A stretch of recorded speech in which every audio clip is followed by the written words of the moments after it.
si sí les sale que tienen que dar la aceptar. Igual creo que ahí ya les notifica. Y bueno. Entonces, la sesión 1. La célula, la neurona como célula especializada. ¿Cuáles son los temas en los que vamos a ver? De forma somera, breve, ¿ok? Porque obviamente esto está pensado para todo el público, ¿va? Entonces, también no es como que sea un experto en cuestión de genética, algunas cosas son de biología básica y demás, pero lo que más domino, pues es lo que nos enseñan en la carrera con respecto a la anatomía y la función de la neurona, ¿verdad? Entonces, tenemos que hacer un pequeño revisamiento anterior a lo que corresponde a la estructura de una célula para posteriormente entender cómo funciona una neurona, ¿verdad? Entonces, vamos a ver lo que es la definición de una célula, evolución de las células, la estructura de una célula eucariota, ahorita vamos a ver cuál es esa, la estructura de la membrana plasmática, introducción a la historia de las neurociencias, la neurona, estructura y características. Un tema que es nuevo, que es recién agregado, que consideré apropiado ponerlo, es este de la historia de las neurociencias. Una breve introducción. ¿Por qué? Porque hay datos muy interesantes y que posteriormente nos pueden ayudar a entender los siguientes temas de las siguientes clases. Y breve introducción a la epigenética. Vamos a ver el concepto de epigenética, qué es un gen, algunos ejemplos de estudios epigenéticos bastante interesantes, el genotipo y el fenotipo. Nosotros en la carrera no profundizamos mucho en el aspecto de epigenética. Más bien eso creo que lo ven más como personas que profundizan en no sé, los genetistas, ¿no? Nosotros lo entendemos por una circunstancia más de ver cómo los factores externos, como el ambiente, puede influenciar en nuestra propia salud. Entonces, nos sirve como para un aspecto más preventivo. Si tienen dudas, pueden levantar la mano y ya yo les permito la participación. Va a ser una participación relativamente regulada. ¿Para qué? Para no extendernos mucho, ¿va? Para también no quitarles mucho tiempo. Y que no se les haga pesado. Si les parece bien y consideran que nos estamos extendiendo, podemos dejar un pequeño receso entre medias, ¿va? Entonces, vamos viendo una pequeña definición de lo que es una célula. Para empezar, todos los organismos contienen células, ¿va? De hecho, me gustó esta imagen, es de esta página de aquí particularmente, ¿ok? Porque pues te muestra una imagen desde un microscopio donde se alcanzan a ver algunos tipos de células, ¿sí? Y la célula es la unidad básica de la vida, ¿sí? De cómo se organiza la vida. Hay dos tipos o dos clasificaciones que son las que se mencionan aquí, procariotas y eucariotas, ¿ok? Las procariotas, vamos a pasarlo de este lado, vendrían siendo a ser estas, ¿ok? Tienen características compartidas con las eucariotas. La diferencia es que estas no tienen núcleo, ¿va? En el núcleo se encuentra todo el contenido genético con el que se empiezan a reproducir y sí, pues a tener como que este proceso de reproducción celular. Y las células procariotas pues fueron como las primeras en ciertos sentidos. ¿Ok? Entonces carecían de núcleo y de otros organelos, pero tenían otros muy similares, como puede ser la membrana plasmática, con algunas diferencias, y el flagelo, ¿no? Que es esta protuberancia de aquí que le ayudaba a movilizarse, ¿sí? A moverse a través de su espacio. Por el contrario, las células eucariotas, estas se clasifican en dos, lo que son las células animales y las células vegetales, ¿ok? ¿Cuál es la diferencia? Pues que en las células vegetales van a encontrarse algo llamado cloroplastos, ¿no? Que son los encargados de darles como que esta tinción a las plantas, o sea, en los colores, básicamente. Entonces, vamos a profundizar directamente en la célula eucariota, pero la tipo animal, ¿sí? Para esto, primero también hay que ver, bueno, pues cómo evolucionaron, cómo se empezaron a desarrollar las primeras células, ¿no? En qué momento cada microorganismo se empezó a formar, a consolidar en un organismo todavía más complejo que tienen diferentes organelos, ¿sí? Estos organelos son diferentes células más pequeñas que tienen una función dentro de la misma célula. Entonces hay una teoría bastante interesante que se llama teoría endosimbiótica, pero para esto también hay que entender, bueno, qué es la endosimbiosis. Esta es una relación simbiótica en la que un organismo vive dentro del cuerpo o las células de otro organismo. Entonces, ¿qué explica la teoría endosimbiótica? Esta fue propuesta por Lynn Margulis y explica el origen de las células eucariotas con núcleo como resultado de la simbiosis entre diferentes tipos de células procariotas sin núcleo. Es decir, que las células siempre hacían un proceso fagocítico, ¿ok? ¿Qué quiere decir fagocitosis o fagocítico? Que es que se alimentaban, ¿ok? O sea, lo consumían, ¿no? Dejaban entrar a este otro ser unicelular y pues se lo empezaban a descomponer, ¿no? A comer. Pero llegó un punto dado en donde empezaron a convivir en una especie de simbiosis, ¿ok? En donde endo, por ser dentro, en vez de descomponerlo, empezaron a colaborar entre sí.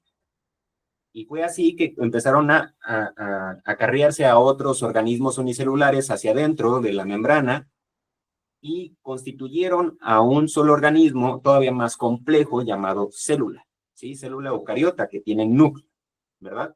La historia más famosa con respecto a esto es la primera ocasión en que la mitocondria, que es súper famosísima, y ahorita vamos a verla, la mitocondria al ser ingerida, ¿sí? En vez de destruirse y sintetizarse, pues pasa a funcionar como este procesador de energía, ¿no? De darle energía a toda la otra célula. Fue como decir, no me comas. Antes de comerme, ve lo que te puedo beneficiar. Te doy energía y ahora que tú tienes energía, quiero que me ayudes a que entren otros organismos para yo también alimentarme, ¿verdad? Entonces entra otro ser unicelular y de repente dice, ¿sabes qué? Yo también puedo hacer esta chamba para ti. Y entonces empiezan a hacer como que una colaboración en conjunto hasta hacer un solo organismo, ¿no? La célula eucariote. Para esto, se me hace muy interesante esta página de la UNAM, en donde igual después se las puedo pasar, por si quieren profundizar, donde yo aquí ya la tengo abierta. Y es muy interesante esta página porque te pone tanto la célula animal como la vegetal, ¿sí? Aquí pueden ustedes ir cambiando y te pone cada una de las estructuras que componen a cada una de las células. Por ejemplo, pues aquí tenemos lo que son los cloroplastos. Déjenme buscar la línea aquí, ¿sí? Y si le cliquean, aquí les da una pequeña definición del tamaño, que miden entre 5 y 10 de UMA, de longitud, y también en qué se encargan, ¿no? Constituidos por una membrana externa lisa, muy permeable, etcétera. Por si quieren llegar a profundizar, más que nada, ¿no? Pero esta es la vegetal, la célula vegetal. Nosotros nos interesa la célula animal, ¿ok? Entonces, rápidamente, ¿sí? Como para no profundizar, porque lo que quiero es que profundicemos, pero en la neurona, ¿sí? Solamente que es importante que entendamos cómo se constituye una célula, por así decirle, común, ¿ok? Que tiene su núcleo, ¿ok? Tiene su nucleolo, que es en donde se encuentra la mayor cantidad de contenido de ADN, ¿sí? Igual, si ustedes le cliquean, aquí pueden ver la información más a profundidad. Y, por ejemplo, de este lado están las mitocondrias, ¿ok? Que era lo que les decía. Esta mitocondria hace una producción energética que se llama ATP o adenosín trifosfato. Eso es muy interesante porque básicamente es la energía de nuestras células. Esta se produce a través del alimento que consume la propia mitocondria, ¿sí? Y que deja entrar la célula. Y en base a la sintetización de este alimento, que en principio es la glucosa, pero no la glucosa que usualmente nosotros entendemos como azúcar, de la que le pueden echar a un café. De hecho, es perjudicial, ¿verdad? Pero nosotros la seguimos tomando porque pues, es legal. Entonces, es otro tipo de glucosa, y aparte de oxígeno y demás. Produce lo que es el ATP, el adenosintrifosfato, que es una molécula de adenosina con 3 fosfatos, ¿ok? Lo curioso es que esos fosfatos, ¿sí? Cuando se descomponen, al descomponerse en el enlace que tienen con la adenosina, es cuando generan esta energía que alimenta la célula y por ende también nos da energías a nosotros. Mientras se va descomponiendo cada uno de los fosfatos, es cuando esa adenosina se empieza a liberar todavía más y es otro precursor a inducir el sueño, ¿sí? Inducir el sueño en nosotros, en los seres humanos, aparte de otra sustancia que es la melatonina. Entonces, tanto la adenosina como la melatonina son diferentes químicos que nos ayudan a inducir el sueño. Y lo curioso de la adenosina es que se va desgastando durante el día, ¿sí? Durante nuestro día, pues se van desgastando estos enlaces con los fosfatos y pues ya después ya nomás queda la pura adenosina y esto es lo que nos hace una sensación de sentir también sueño. Y es una vez que empezamos a dormir nuestras 8 horas, como se debería, ¿verdad? Para algunos científicos o algunos reportes, se recomienda que, por ejemplo, para las mujeres no sean 8 horas, sean 9 horas. Entonces, idealmente, digamos que duerme cada quien sus horas y pues entonces, en teoría, pues tú recuperas tus fosfatos. Entonces empiezas a tener otra vez energía, ¿no? Eso en teoría, pero pues, tenemos malos hábitos de sueño. Entonces, por eso es importantísima la mitocondria, ¿sí? Es la que nos da energía, es la que hace que la célula, pues, pueda moverse, pueda tener todo su proceso interno, intercelular. Muy bien. Y pues bueno, tienen otras estructuras bastante interesantes, como pueden ser los ribosomas, que ayudan a sintetizar, la membrana plasmática, ahorita vamos a profundizar en ella, también es importante para entender a la neurona. Tiene su retículo endoplasmático, el aparato de Golgi, ¿sí? Que es como el que desecha las cosas, ¿ok? Déjenme corroborar, porque al rato si les digo algo diferente. Centro de reparto, ya que desde el aparato de Golgi salen las vesículas con moléculas procesadas hacia la membrana plasmática. Así es como si fuera el camión de basura, por así decirlo, ¿va? Y quise buscar una imagen que tenía como que todas esas alusiones y analogías como a cosas que nosotros entenderíamos, pero realmente no me la encontré. Luego, si me la encuentro, también se las paso. Y también entender que, por ejemplo, toda esta parte amarilla viene siendo a ser el soma, ¿sí? El soma se refiere, la propia palabra se refiere a cuerpo, ¿ok? Dentro del cuerpo tenemos diferentes estructuras que se llaman citoesqueleto, que son estas de aquí. Todas estas rayitas que vemos por aquí se le llama citoesqueleto. La citoesqueleto básicamente es hasta cierto punto moldeable, pero nos ayudan a que la célula tenga una estructura de célula, ¿sí? Que no se vea como que se compacta y demás. Y es como literalmente el hecho de que nosotros tengamos huesos, pues es que nos ayuda a tener la forma de un ser humano, ¿no? Si no tuviéramos huesos, pues nos veríamos todos gelatinosos, ¿verdad? Obviamente no son 100% parecidos a los huesos, pero es un aproximado, se puede hacer una analogía con ellos y por eso se les llama citoesqueleto, ¿ok? Luego, lo que es el soma también es conocido como citoplasma, ¿ok? Que es este de aquí, vendría siendo a ser todo lo amarillo, ¿ok? Y está constituido de diferentes sustancias o minerales como los que menciona aquí, minerales de gran variedad, como pueden ser iones, azúcares, proteínas, ácidos grasos, nucleótidos, etc. Entonces, básicamente todas las estructuras que tenemos aquí las va a tener en la misma medida una neurona, ¿ok? Pero la neurona se va a caracterizar porque tiene otras cosas más adicionales, ¿sí? Pero en constitución de que tenga su propio aparato de Golgi, tenga el retículo endoplasmático rugoso, el liso, tenga las mitocondrias, los lisosomas, los ribosomas, etcétera. Tiene todos esos componentes de la misma manera, ¿ok? No tengo manera como de ver si no me están entendiendo así. Si me están entendiendo y no tienen dudas, déjenme un sticker o pongan algo ahí que diga, no, sí te estoy entendiendo. Si tienen dudas, levanten la mano.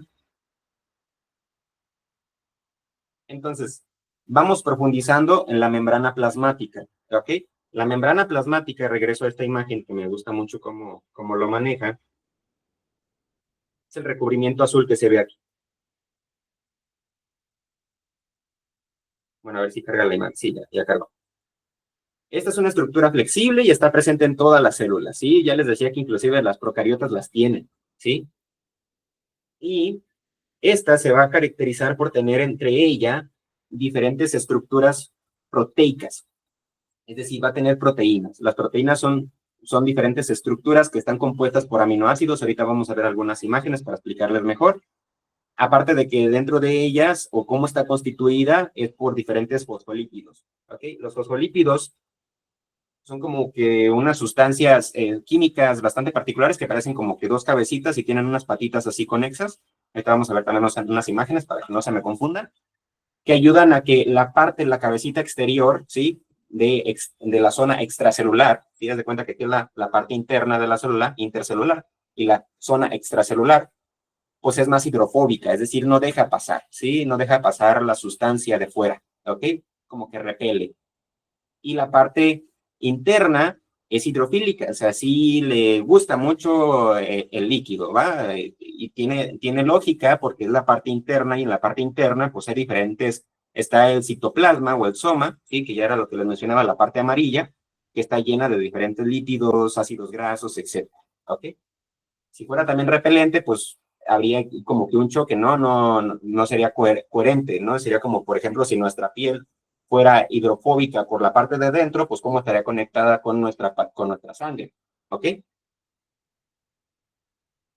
Entonces, vamos profundizando en la membrana plasmática. Pudiéramos decir que la membrana plasmática es semipermeable a diferentes sustancias. ¿Cómo van a dejar que las sustancias pasen ciertas sustancias y otras no? Pues a través de las proteínas, ¿ok? De diferentes proteínas especializadas que se van construyendo a partir de los diferentes organelos que tiene dentro de la célula, la propia célula, ¿ok? Por ejemplo, uno de los encargados de construir algunas proteínas, tenemos aquí a lo que son los ribosomas, ¿sí? Se encargan de sintetizar las proteínas necesarias para la célula, ¿ok?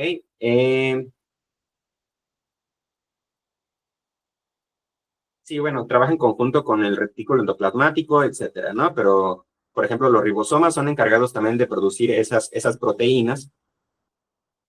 Y déjenme ampliar esto para que lo puedan ver de mejor manera, ¿ok? Bueno, aquí era ya lo que les explicaba, ¿no? Es una bicapa lipídica. Si pudiéramos definir la membrana plasmática, pues la definición sería esta, ¿no? Es una bicapa lipídica. ¿Por qué? Porque son diferentes fosfolípidos, ¿sí? Bicapa, pues son dos capas, ¿sí? Tenemos la capa hidrofóbica y la capa hidrofílica, ¿sí? Que básicamente son las que tenemos aquí. Esta sería el área exterior o extracelular y esta sería la hidrofóbica y esta la área hidrofílica, ¿sí? Que está dentro de la propia célula. De hecho, aquí nos salen el citoesqueleto, estas pequeñas líneas blancas que se alcanzan a divisar aquí, es el citoesqueleto, ¿ok? De la propia célula. Todo lo demás blanco, pues sería citoplasma, ¿verdad? Toda esta sustancia acuosa. Entonces, todas estas cositas azules que ustedes están viendo por aquí son diferentes tipos de proteínas, ¿sí? Tienen diferentes nombres y clasificaciones de acuerdo a que si es una proteína que atraviesa toda la membrana o si solamente está del exterior, asomada al exterior, o solamente está por la parte interna, pero no sale hasta el exterior, ¿sí? Tienen diferentes clasificaciones, como puede ser interproteínas o proteínas periféricas, etcétera, ¿no? Pero las que nos interesan para entender a la neurona, que obviamente todas son importantes, pero principalmente, son estas proteínas que pasan a través de toda la célula, ¿sí? ¿Por qué? Porque estos generan diferentes, bueno, aquí hay algunos componentes de cómo se compone la propia membrana, ¿ok? Está compuesta de fosfolípidos, que ya era lo que les decía, los fosfolípidos son estas cabecitas con estas patitas que tienen aquí, ¿sí? Tanto de arriba hacia abajo como de abajo hacia adentro. De colesterol, de proteínas integrales. Las proteínas integrales vienen siendo a ser estas que les decía, que atraviesan toda la membrana, ¿ok? Tenemos las proteínas periféricas, que son las que están acá, ¿sí? Pueden ser internas o externas, ¿sí? Como las que están aquí. Tenemos los carbohidratos, que están unidos a las propias proteínas o lípidos en la superficie extracelular. Entonces, lo que les mencionaba de las proteínas que atraviesan toda la membrana son muy importantes porque lo que hacen es formar canales proteicos, ¿sí? Como si fuera bueno, a lo mejor no es un buen ejemplo y más con las circunstancias actuales políticas, ¿verdad? Pero digamos que es la frontera, ¿ok? Es la frontera, es este fulano, este señor chistoso que nos cae mal a todos los mexicanos, Donald Trump, que hace el muro sería como que esta membrana plasmática, ¿verdad? y tiene como que estas diferentes secciones en donde permiten pasar a algunos y a otros no, ¿ok? Esos vendrían a ser los canales proteicos, ¿ok? No sé si les sirva como que una especie de ejemplo. Sí, con sus propios matices, ¿no? Pero puede servir como un ejemplo. Entonces, estos canales proteicos van a tener diferentes tipos, ¿sí? Van a ser diferentes cada uno del otro. Pueden ser canales iónicos, que son los más comunes y permiten el paso de iones específicos como sodio, potasio, calcio y cloruro. Esto es importante, ¿por qué? Porque estos canales son selectivos, ¿sí? No es como que dejen pasar todo y salir todo, ¿ok? Sino que son muy selectivos. Dejan solamente entrar ciertas sustancias y otras no las dejan entrar y otras sí las dejan salir, etc. ¿Va? Pueden ser acuapurinas, son canales especializados para el paso de agua, ¿ok? Canales activados por voltaje, se abren o se cierran en respuesta a cambios en el potencial eléctrico de la membrana, que esto del potencial eléctrico lo vamos a profundizar en la tercera clase con el tema de potencial de acción, que es súper importante porque hagan de cuenta que hay un cierto voltaje fuera de la célula y otro voltaje dentro de la célula. Y es importante que dentro de estas diferencias de voltaje, cuando se abren ciertos canales proteicos, ¿sí? Dejan pasar ciertos iones que hacen que el voltaje de dentro de la célula cambie y esto genere un disparo eléctrico, que es lo que va a suceder en una neurona. ¿Ok? Se le llama potencial de acción y tiene diferentes fases, ¿no? Es como que sube, luego baja, tiene un periodo de reposo y otra vez se estabiliza, etcétera. Pero eso lo vamos a ver hasta la tercera clase. Muy bien, para no confundirlos. Y tenemos canales activados por ligando que se abren o se cierran al unirse a moléculas específicas, que se les llama ligandos. Eso también es muy interesante porque, por ejemplo, hay sustancias que van a llegar a la proteína y se van a establecer en una pequeña orillita y es como que si fuera la pequeña llave que hace que se abra la proteína para dejar pasar a otra sustancia. Esa pequeña llave es a lo que se le llama ligando, ¿ok? Luego tenemos canales activados mecánicamente que responden a estímulos mecánicos como la presión o la tensión. Entonces vamos viendo que tienen diferentes tipos y funciones cada proteína que tiene la membrana plasmática. Muy bien. Ahora, vamos a hacer una introducción a las neurociencias. Yo creo que este tema les puede llegar a interesar, se les va a hacer más interesante, porque pues básicamente ahí les puse algunos datos o algunos casos bastante curiosos, como el de Phineas Gage, que para los que a lo mejor no han tenido, no han estado en la carrera, pues se les va a hacer bastante curioso. Para los que ya son algunos compañeros de la escuela, pues a lo mejor van a decir, ah, sí, ya lo he visto, ¿verdad? Pero no importa, igual se lo refresco.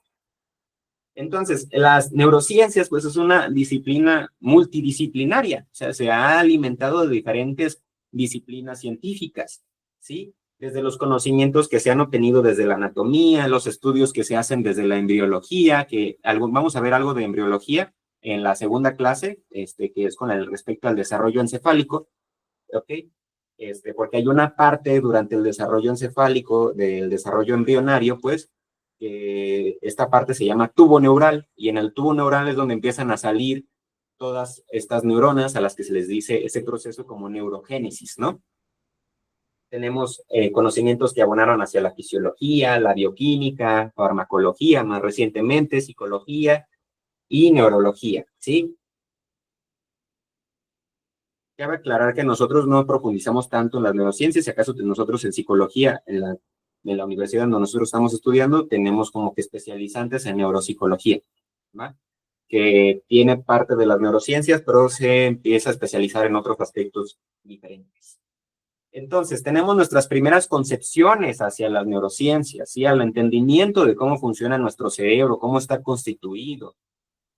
Tenemos primero a Crotona, ¿sí? Que propuso el cerebro para como el centro del pensamiento y las sensaciones. Ya más o menos aquí tenía como que un acercamiento a que, la diferencia de otros autores griegos, por ejemplo, Aristóteles, que creía que todo el centro estaba más bien en el corazón, para Crotona sí ya era como que establecía que no, que era el cerebro, donde estaba todo el centro del pensamiento y las sensaciones. Es decir, que nosotros sentimos, con nuestro cerebro, por así decirlo. Tenemos a Hipócrates, que defendió que las emociones y la locura tenían el origen también en el cerebro. Aristóteles, pues él decía que el intelecto residía en el corazón. Son sus primeros acercamientos, digo, también se vale. Galeno, pues sostuvo que el cerebro recibía sensaciones y el cerebelo controlaba los músculos, vinculando los ventrículos cerebrales al movimiento de humores. También tenían como que esta creencia sobre los distintos tipos de humores, y también sobre si eran, ay, no me acuerdo exactamente cómo le llamaban, que era con respecto a, no me acuerdo el nombre exacto, pero era relacionado también con el aspecto de los humores, que si eras muy enojón, era como que de cierto color, etcétera, pero no me acuerdo exactamente cómo era el nombre. René Descartes introdujo el dualismo mente-cerebro, separando las funciones animales, las mecánicas, de las humanas, intelecto y alma. Con René Descartes se empieza a establecer un debate bastante interesante, que para mí simplemente es un problema ontológico. Luego, ontología es una rama de la filosofía que se centra en estudiar el lugar de un ser en el universo. ¿Sí? Es como, por ejemplo, un estudio ontológico del ser humano. Pues entonces estudiamos desde que empieza a nacer, ¿va? O sea, digamos que es mío el estudio, o sea, me hacen un estudio a mí ontológico. Entonces, hacen como que toda una revisitación desde que yo nací, cómo fui creciendo, cómo me fui relacionando, etcétera, ¿no? Con error ontológico me refiero a que actualmente, pues, es muy difícil intentar separar nuestra mente de nuestro cerebro, ¿sí? Nuestra mente es nuestro cerebro, o sea, viene de allí, entonces todo viene desde nuestro cerebro, ¿no? O intentamos separar nuestro cerebro de nuestro cuerpo, ¿no? Somos lo mismo, ¿sí? Somos una constitución. De hecho, pudiéramos decir que todo reside en las interpretaciones dentro de nuestro cerebro. Pero bueno, ahí hay un debate que todavía sigue muy vigente. René Descartes también tenía una particularidad con respecto a decir de dónde se residían algunos centros emocionales. Creo que era con la glándula pineal o algo así. ¿Por qué? Porque él mencionaba que en nuestro cerebro, y eso es verdad, eso sí es verdad, tenemos de todo dos cosas. Tenemos dos hemisferios, ¿no? Hemisferio derecho, hemisferio izquierdo. Tenemos dos tálamos. El tálamo es una estructura subcortical, es decir, dentro del cerebro. Eso lo vamos a ver en la segunda clase, algunas generalidades anatómicas, que son como que las antenas que mandan señales entre las diferentes estructuras de nuestro cerebro, pero también tenemos dos. O sea, de casi todas las estructuras de nuestro cerebro vienen por pares, menos lo que es esta glándula. Solamente tenemos una y está en el centro, ¿no? Entonces él tuvo como que un acercamiento muy interesante a intentar decir que de ahí se desprendían muchos de nuestras ideas y pensamientos, cosa que pues tuvo un error, pero pues bueno, en aquel entonces pues se hacía lo que se podía, ¿no? Con lo que se tenía. Entonces, vamos a ver algunos avances ya más significativos, por así decirlo. Avances en el siglo XIX al XX, tenemos a Camilo Golgi. Camilo Golgi es muy importante. De hecho, no sé si se acuerdan del aparato de Golgi, ¿sí? Si mal no recuerdo la historia de cómo estuvo eso, fue que él la descubrió. Él descubrió este organelo de la propia célula y pues por eso tiene como su nombre, ¿no? Pero Camilo Golgi abonó muchísimo al estudio de las neurociencias y el entendimiento, sobre todo, de la neurona. ¿Ok? ¿Por qué? Porque desarrolló un sistema de tinción que después fue pues, perfeccionado por otro autor también muy importante, que es Ramón y Cajal. ¿Ok? Esta técnica de tinción básicamente consistía en que a través de diferentes sustancias químicas podía colorear la neurona, ¿no? De hecho, aquí tenemos un ejemplo de ello, ¿sí? Se me hace muy bello el cómo se ve la neurona.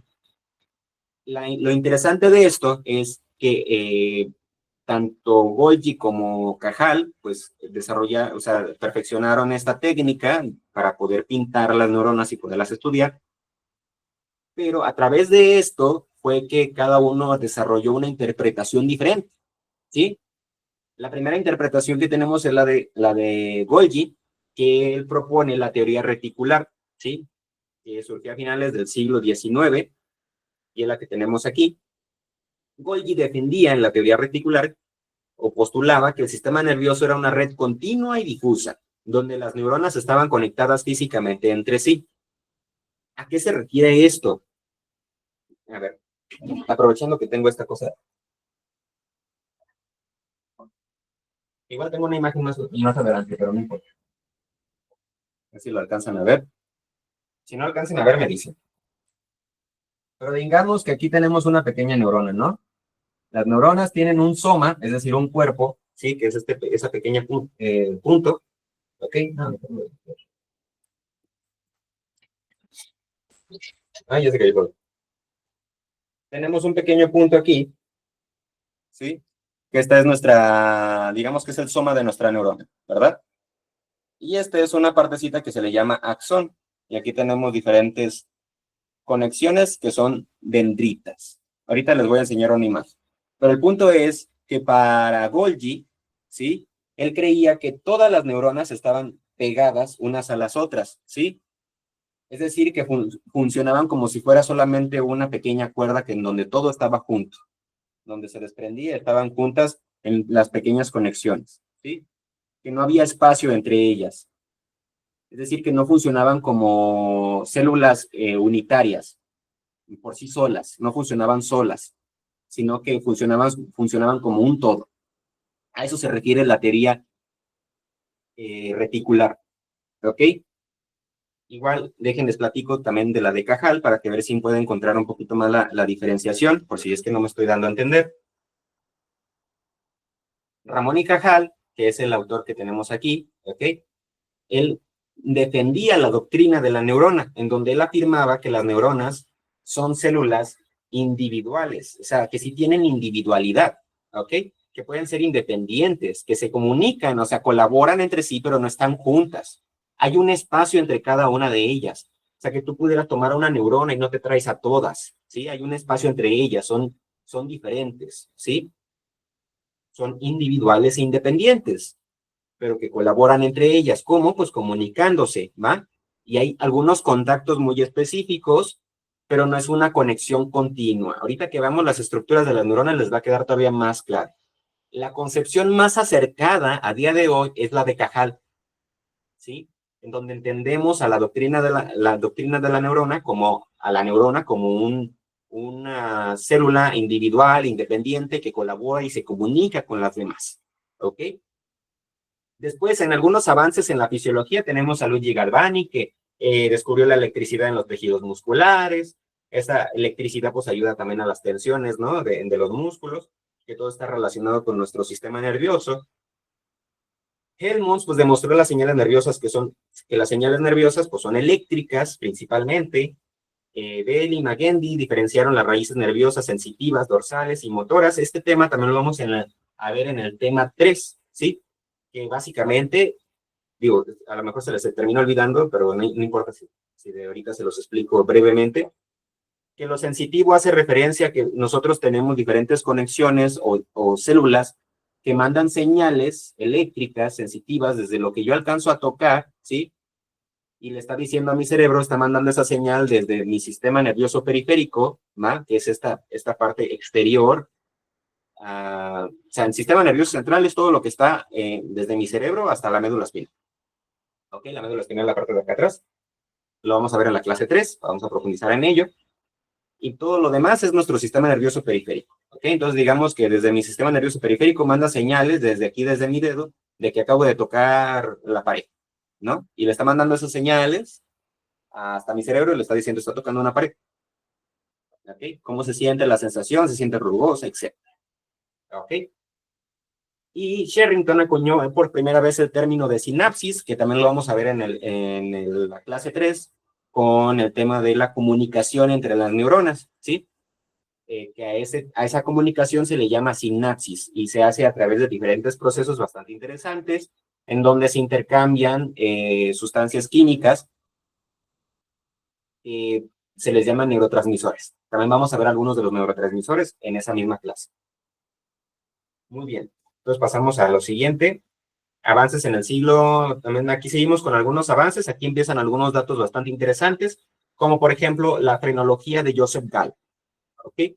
Aquí son algunos primeros acercamientos a entender nuestro cerebro, y de aquí surge lo que es el localizacionismo. Es como una doctrina de pensamiento que defendía que nuestro cerebro tenía áreas sumamente especializadas, o sea, que todo nuestro cerebro tenía áreas como bien especializadas, como si fueran departamentos, ¿no? Cada departamento tiene una función y funcionan de forma independiente. ¿A qué nos llevó a esto? Pues a diferentes interpretaciones bastante erróneas, inclusive a prejuicios y estereotipos hacia las personas dependiendo de su forma, de la forma de su cráneo, ¿sí? Porque Gall decía que, por ejemplo, dependiendo de la forma de tu cráneo se podían inferir si eran personas inteligentes, si era una persona infiel, si era una persona que era muy tonta, etcétera, ¿no? Cosa que actualmente sabemos que no es así, ¿sí? La forma de tu cráneo no tiene nada que ver con ese aspecto de tu personalidad, pero en aquel entonces se empezó a hacer muy popular esa idea y empezaron también a difundirla un montón y a hacer diferentes prejuicios en base a ello. Broca y Wernicke identificaron áreas del lenguaje, ¿sí? Vamos a profundizar en esas áreas, muy interesantes, les tengo unas imágenes. Brodmann, este carnal, este pequeño autor, clasificó la corteza cerebral en áreas citoarquitectónicas. También vamos a ver eso en otra imagen. Carl Lashley cuestionó la localización estricta, defendiendo que algunas funciones son distribuidas. Aquí vino Lashley y fue como que le dijo a Gall, no todo es sumamente estricto en cuestión del localizacionismo, ¿sí? Hay algunas cosas que sí se especializan mucho en algo, pero tenemos otras áreas que trabajan en conjunto y pueden comunicarse entre sí, ¿ok? Eso lo vamos a ver también con respecto a si surge el tiempo con una clase sobre neuroplasticidad. Y tenemos otras corrientes con el conectivismo y el procesamiento distribuido. Con el conectivismo, el primero en incursionarlo fue Wernicke, también ahorita vamos a verlo, que él básicamente introdujo la idea de las funciones complejas que también dependen de conexiones entre áreas cerebrales. Es decir, no era localizacionista, sino que decía que había conexiones que trabajaban entre sí. Sí, había una conexión entre un área con otra área, como que trabajaban en conjunto.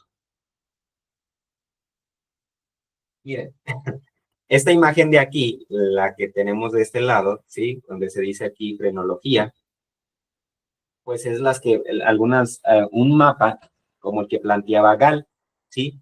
Donde mencionaba que de acuerdo a la forma de tu cerebro, pudiéramos ya inclusive destacar cómo es tu personalidad, ¿va?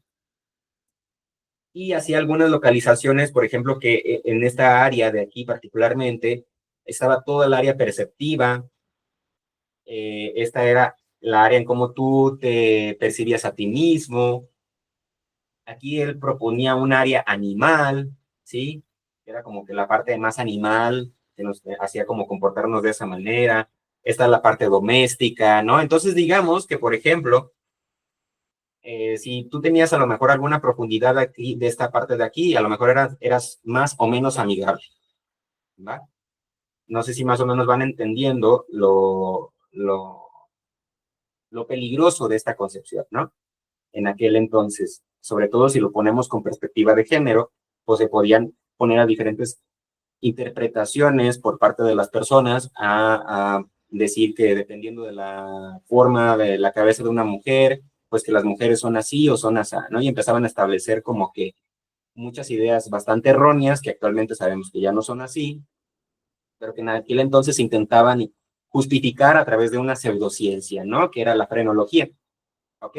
Entonces, pues esto llegó a ser bastante controversial y peligroso y actualmente pues no se concibe la frenología como una ciencia más rigurosa. Se toman algunas aportaciones con respecto a que es un primer acercamiento al mapa que tenemos de este lado por parte de Brodmann, ¿sí? Pero obviamente el de Brodmann pues ya se centra más como que en la función que tiene cada área o cada posible área, entendiendo que estas trabajan de forma conjunta. Brodmann desarrolló este mapa citoarquitectónico, ¿ok? Que desarrolla alrededor de, si no lo recuerdo, como 47 o 50 y algo zonas o áreas de Brodmann que se pueden ver desde el exterior como desde el interior. ¿sí? Que se pudieran, bueno, ver desde el exterior y también se pueden analizar si abrimos un cerebro desde el interior, ¿no? Cada área pues está relacionada con diferentes funciones. Por ejemplo, las áreas más frontales que tenemos aquí, ¿sí? La 9, la 10, la 46, la 44 y la 45 son las áreas de Broca. Ahorita vamos a explicarles en qué consisten esas. Tienen que ver más como con un control ejecutivo, ¿no? Las funciones ejecutivas superiores, que las funciones ejecutivas superiores corresponden a nuestra corteza prefrontal, que es la parte más enfrente de nuestro cerebro, ¿ok? Que nos ayuda con un entendimiento a poder hacer una planeación, a poder organizarnos, a poder controlar nuestra conducta, a inhibir ciertos comportamientos que pueden ser socialmente inadecuados, etcétera, ¿no? Es la parte más reciente evolutivamente hablando y la que en un principio y para muchos autores nos diferencian de los animales, ¿va? Bueno, sí es como entre moradita o rosita, la 4, la 6 y la 8 tienen que ver con áreas encargadas en el aspecto motor, ¿sí? Mientras tanto, esta otra área de aquí, ¿sí? La 40, la 5, la 3, 1 y 2, tienen que ver más con un aspecto más somatosensorial, es decir, lo que percibimos desde nuestro exterior hacia nosotros, ¿sí? El hecho de que si yo ahorita tengo el ventilador, estoy escuchando el ventilador, que si me viene una ventisca, pues yo estoy sintiendo la ventisca, etcétera, ¿no? Es todo aquello que yo siento a partir de mi percepción, ¿no? Y lo motor, pues es toda esta facilidad que yo tengo de poder moverme o responder o estructurar mi lenguaje, etcétera, ¿no? Entonces, también tenemos áreas como estas de aquí que están más relacionadas con el aspecto emocional, 38, 11 y 47, que aquí están un poquito más como resumidas. Hay algunos documentos que las tienen como que más explícitos con el nombre de cada zona en particular, ¿sí? Por ejemplo, esta se les llama la 3, la 1, la 2 y la 3 son las sensitivas primarias, ¿no? Luego tenemos motora, premotora, las áreas de Broca, 45, 40, 44, 45. Aquí no aparecen las de Wernicke. No, no aparecen. Creo que es la 41 y 42. Sí, bueno, no aparecen aquí, no las menciona tal cual, no me acuerdo exactamente cuáles son, pero por ejemplo las 17, 18, estas están relacionadas con el área occipital, sí, que es con la composición de nuestra vista, sí, es con la visión, de hecho aquí lo dice en la parte visual, sí, y así, consecutivamente, ¿no? Esto lo vamos también a ver con el aspecto de las generalidades anatómicas, cómo los hemisferios se dividen en diferentes lóbulos. Cada lóbulo está relacionado con diferentes funciones en nuestro comportamiento, desde poder observar, poder ver, a poder ejecutar un plan, poder tomar una decisión, a poder guardar en nuestros, sí, tener memoria, sí, poder escuchar, poder sentir, poder movernos, etcétera. Aquí vamos a profundizar un poquito más en Broca, que era médico y anatomista francés. La historia de Broca, cómo descubrió esas áreas particularmente, son bastante interesantes. El área de Broca es crucial para la producción del lenguaje, ¿sí? Ya las veíamos de este lado, 44, 45, ¿verdad? Estas son encargadas de que nosotros podamos producir el lenguaje, podamos articular el lenguaje para poder comunicarnos con otras personas. Obviamente esto se va desarrollando conforme a nosotros vamos creciendo y aprendiendo el lenguaje, ¿no? Para el aprendizaje del lenguaje, el cómo entenderlo, cómo interpretarlo y demás, pues más bien estaríamos hablando de las áreas de Wernicke, ¿sí? Que es este fulano de acá, ¿ok? Con Broca se hace bastante interesante cómo lo descubrió. Él era médico y anatomista francés, y estas las descubrió en 1861 tras estudiar el caso de un paciente que solo podía pronunciar la sílaba tan. Si me no recuerdo, creo que era una mujer francesa que desde muy joven solamente podía pronunciar esta sílaba, ¿sí? Que simplemente para comunicarse decía tan, tan. Si me no recuerdo, sí podía entender el lenguaje, pero no podía comunicarse, ¿sí? No, solamente podía producir esto. Este hallazgo, junto con estudios posteriores, reveló que una lesión en esta área del lóbulo frontal izquierdo, ¿sí?, del cerebro causaba dificultades en el habla, lo que llevó a la identificación de la afasia de Broca, ¿sí? Es decir, encontró que había una lesión estrictamente en esa área y de la parte izquierda, del lóbulo izquierdo, ¿sí? Y que al tener esa lesión particularmente en esa área, era lo que estaba produciendo que no pudiera hablar de forma correcta, y solamente pudiera pronunciar la sílaba tan, ¿sí? Esto fue muy interesante porque como anteriormente eran los médicos de diferentes personas, eran como que los médicos por durante mucho tiempo, pues posterior al deceso de la mujer, ¿sí? De esta paciente, cuando murió, no sé cómo estuvo ahí ese proceso, pero el punto es que consiguió el cerebro, ¿no? Para poder analizar, poder estudiar. Por otro lado, con Wernicke, un neurólogo y psiquiatra alemán, ¿sí? Él atendía a diferentes pacientes que siempre tenían dificultades para comprender el lenguaje, ¿sí? Él descubrió estas áreas alrededor de 1874, identificó esta región cerebral ubicada en el lóbulo temporal izquierdo, ¿sí? Lóbulo temporal, lo tenemos de este lado, es este de aquí. En la segunda clase vamos a verlo más a profundidad, ¿ok? En el lóbulo temporal izquierdo, sería de este lado, ¿verdad? Como la zona responsable en la comprensión del lenguaje hablado y escrito. Tras observar pacientes con lesiones en esta área que representaban dificultades para entender lo que oían y leían. Bien. También tenemos este caso bastante interesante que abonó mucho al entendimiento también del cerebro, particularmente de esta parte que les decía que eran las funciones ejecutivas del lóbulo frontal, sí, que es la parte de aquí de enfrente, y particularmente también de la corteza prefrontal, ¿no? Que está más relacionado con aspectos de la personalidad. Entonces, ¿qué ocurrió con Joseph Gall? Aquí un pequeño texto que lo voy a leer, que como que narra toda la historia. Dice, el 13 de septiembre de 1848, Phineas Gage, un capataz de construcción de 25 años, sufrió un accidente devastador mientras trabajaba en una línea ferroviaria en Vermont, de Estados Unidos.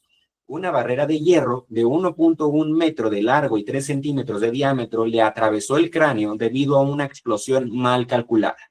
La barra entró por su mejilla izquierda, atravesó su lóbulo frontal izquierdo y salió por la parte superior de su cabeza. De hecho, aquí tenemos esta imagen de aquí, más ilustrativo.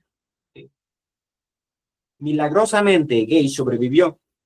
Incluso habló minutos después del accidente y se recuperó físicamente en unas semanas. Sin embargo, su personalidad cambió drásticamente, lo que lo convirtió en uno de los casos más famosos de las neurociencias.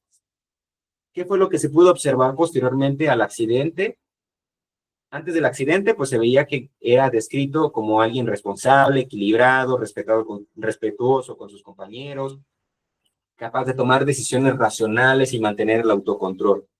Después del accidente se volvió impulsivo, irritable y agresivo. Perdió la capacidad de planificación y juicio social, tomaba malas decisiones. Mostró falta de empatía y comportamiento inapropiado. Sí, de hecho decía que era como que muy impulsivo sexualmente, como un animal. Sus amigos decían, Gage ya no es el mismo.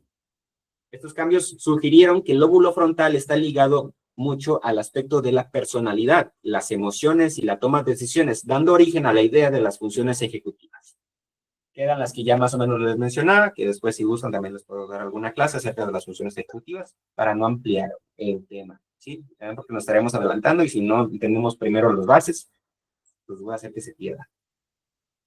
Entonces, nada más tener cuidado con este caso, que hubo muchas controversias alrededor de él, porque realmente investigar acerca de qué fue lo que sucedió, pues es muy difícil porque no hay mucha información al respecto. Entonces, solamente está lo que contaron en aquel entonces. ¿Por qué digo tener mucho cuidado? Porque esto puede llevarnos como a caer también como que en una especie de localizacionismo, ¿no?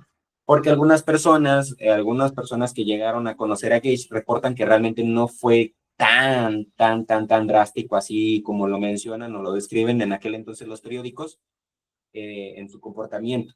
Sí, o sea, que sí era diferente, pero que tampoco era como que para tanto, sino que lo exageraron. Digamos que a lo mejor los medios de aquel entonces hicieron notas muy amarillistas, ¿no? Entonces, solamente como para que tengan cuidado con este aspecto, de que es muy interesante la historia, sí, pero que la tomen con pinzas, ¿no?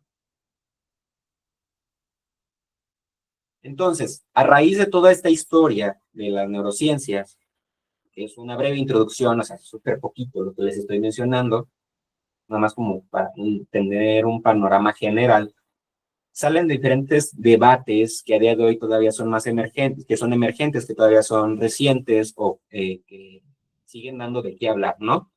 Tenemos el localizacionismo, el conectivismo, y holismo y más recientemente el conectoma humano.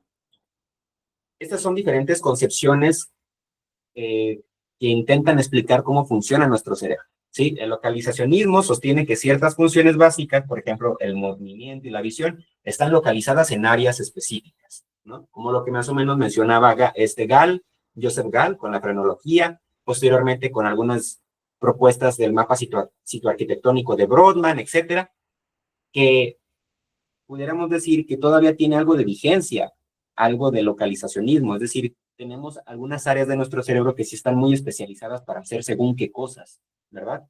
Pero no es así con todo. Por el otro lado tenemos al conectivismo, que propone que las funciones cognitivas complejas, como la memoria, el lenguaje o la toma de decisiones, no están limitadas a una sola región cerebral, sino que dependen de redes interconectadas de múltiples áreas.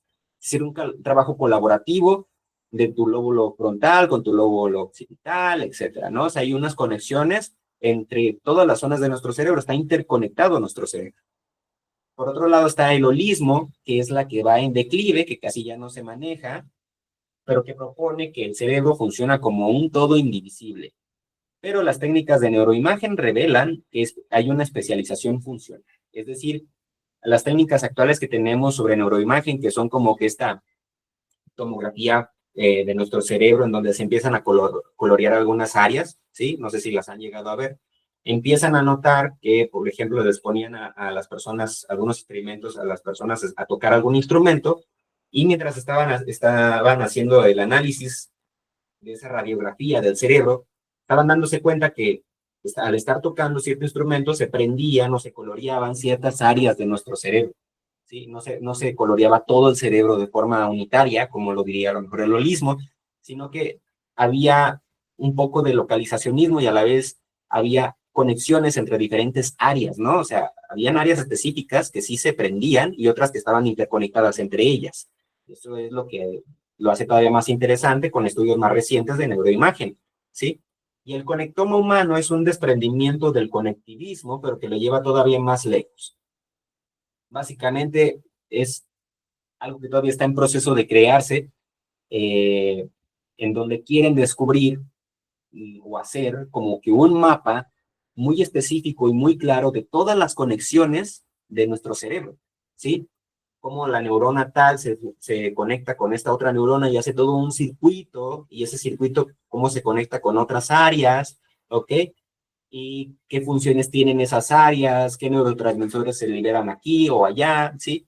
Y básicamente se está haciendo con ayuda de las tecnologías, actualmente seguramente con ayuda de las tecnologías de la IA, pero si ustedes lo buscan, se ve bastante interesante cómo se ven cada uno de los hilitos, y ustedes pueden estarle cliqueando a cada uno, y te arroja un poco de información acerca de ello, y te dice cuál es ese circuito, cómo se llama ese circuito, qué tipo de neurotransmisor surge o se libera, etcétera, ¿no? Pero este todavía está en proceso de desarrollarse. Los primeros avances que se hicieron con esto fue intentando escanear y hacer un mapa de un conectoma, pero de algunos gusanos, ¿sí? De algunos, no me acuerdo el nombre específico de ese insecto en particular, pero que tenía una cantidad de neuronas todavía más reducida. Entonces el mapa era más fácil de hacerlo y aún así les llevó varios años en terminarlo. Entonces ahora imagínense con el cerebro humano, ya todavía más complicado y todavía no se ha terminado. Sí, es un trabajo que sigue vigente a día de hoy. Ahora sí vamos a empezar con la neurona, ¿sí? Como una célula especializada, que a partir de la célula que ya hemos visto anteriormente, los componentes que tiene y demás, comienza a especializarse, se empieza a diferenciar. Y como se empieza a especializar, tiene un trabajo diferente, una función específica en nuestro cerebro, ¿sí? Que la diferencia de todas las otras células. Pero antes, para esto vamos a hacer un pequeño descanso, ¿ok? ¿Les parece bien si hacemos un descanso de 10 minutos? Son las 12:15, nos vemos en las 12:25, Sí, no hace falta que se salgan, solamente dejan, bueno, yo nomás voy a quitar mi cámara y mi micrófono. A las 12:25 vuelvo a prender mi cámara y mi micrófono para seguir con la clase, también para tomar un poco de agua, porque ya no aguanto la garganta. Entonces, ¿qué opinan? ¿Están de acuerdo? 12:25. ¿No tienen más tiempo de receso? ¿Comentario o una manita arriba si están de acuerdo? ¿O ya se durmieron? ¿Todo bien? Va. Entonces, a las 12:25 nos volvemos a conectar, ¿de acuerdo? No se salgan de la sesión, solamente lo dejamos así y ahorita a las 25 volvemos.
Muy bien.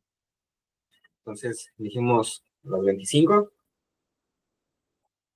Vamos empezando otra vez.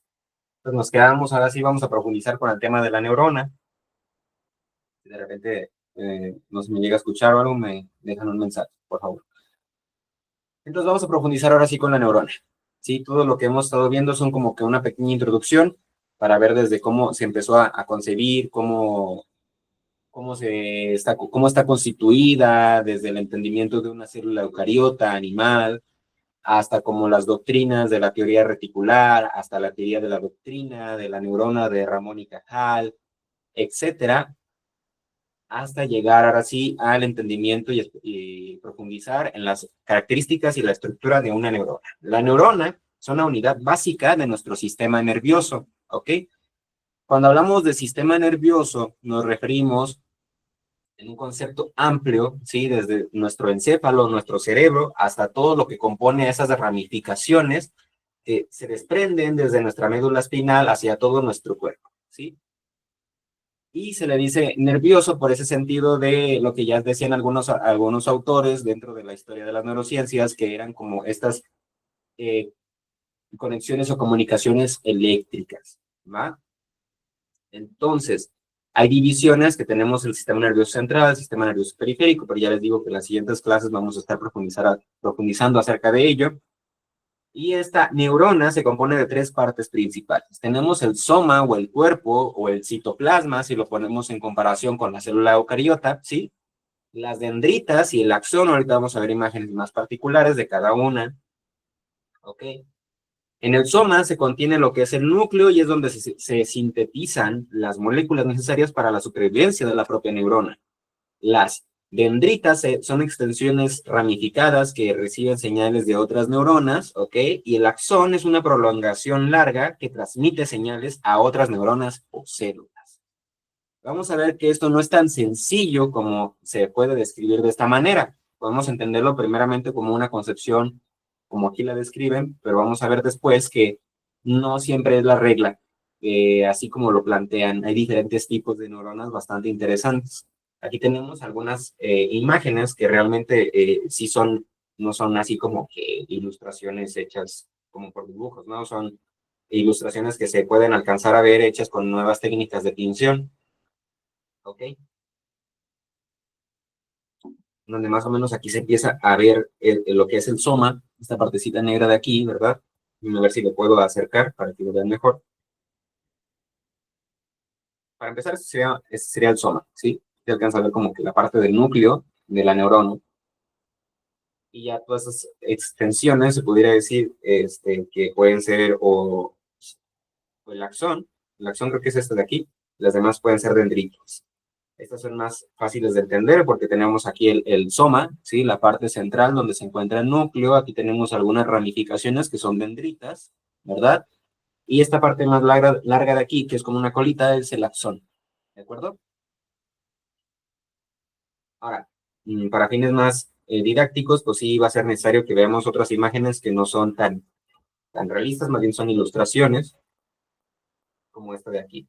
Ahí me disculparán que la imagen no se vean bien las letras, no sé por qué, simplemente cuando lo copié y lo pegué la imagen, pues no se pegó bien, pero no importa, me sirve de todas formas como para explicarles.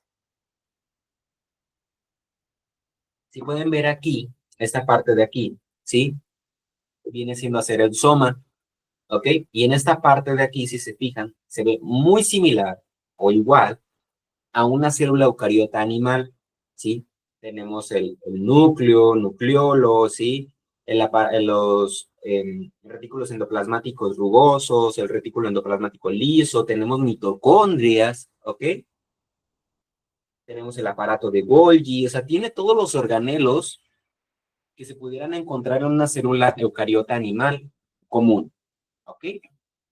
Pero empieza a tener diferentes estructuras que la diferencian de estas otras células y le dan una función diferente, más particular, ¿sí? Una especialización. La neurona es una célula especializada, ¿sí? Una célula especializada para nuestro sistema nervioso, para componer nuestro cerebro, ¿sí? Para componernos a nosotros, ¿sí? en general, pues todos los animales tienen también neuronas, nomás que la constitución de su cerebro es muy diferente a la del ser humano, de algunos, pues.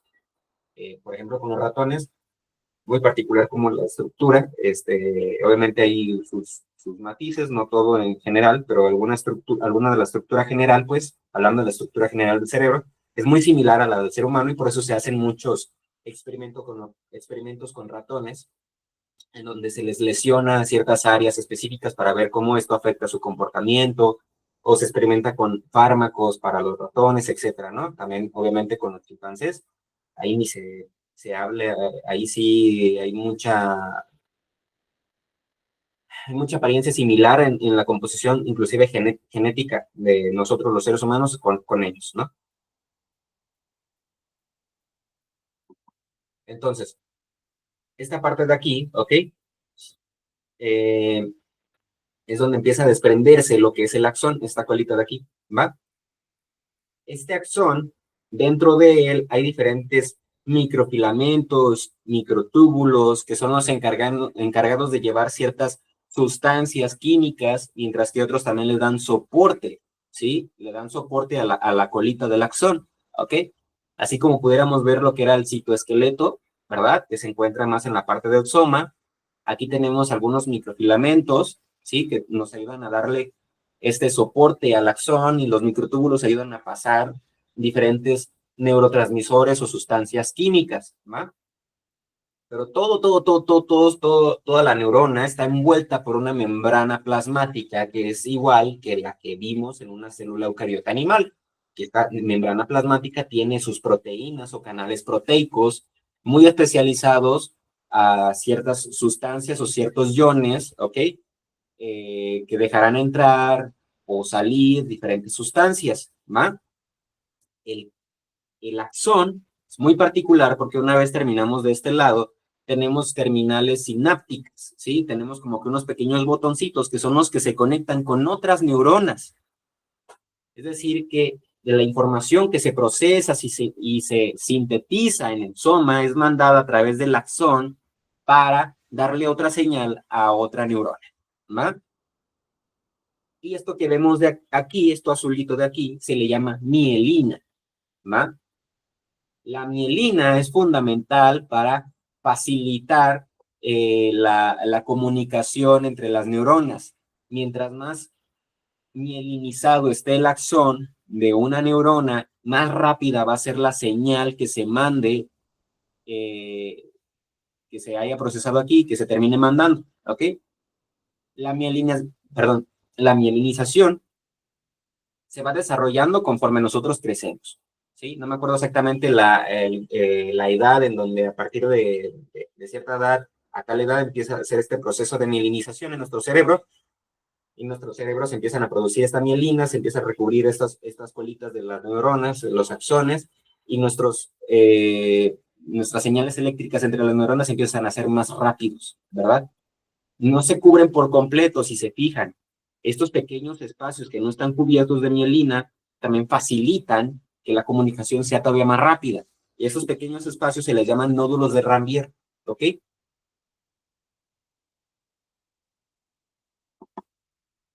Perdón. Y por otro lado, en el soma tenemos diferentes protuberancias, ¿sí? O extensiones que se les llaman dendritas. Es como si fueran las ramitas de un árbol, por así decirlo, ¿no? Pero estas ramitas, entre comillas, ¿no? Tienen la facilidad de que puedan comunicarse con otras neuronas, es decir, las dendritas serían las encargadas de recibir las señales de otras neuronas, ¿sí?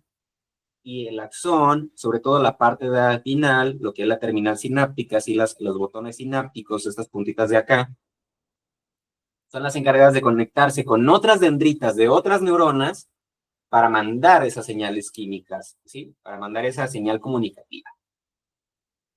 Entonces, algunas cosas muy interesantes a matizar, que dentro de las propias dendritas también hay algunas espinas dendríticas, ¿sí?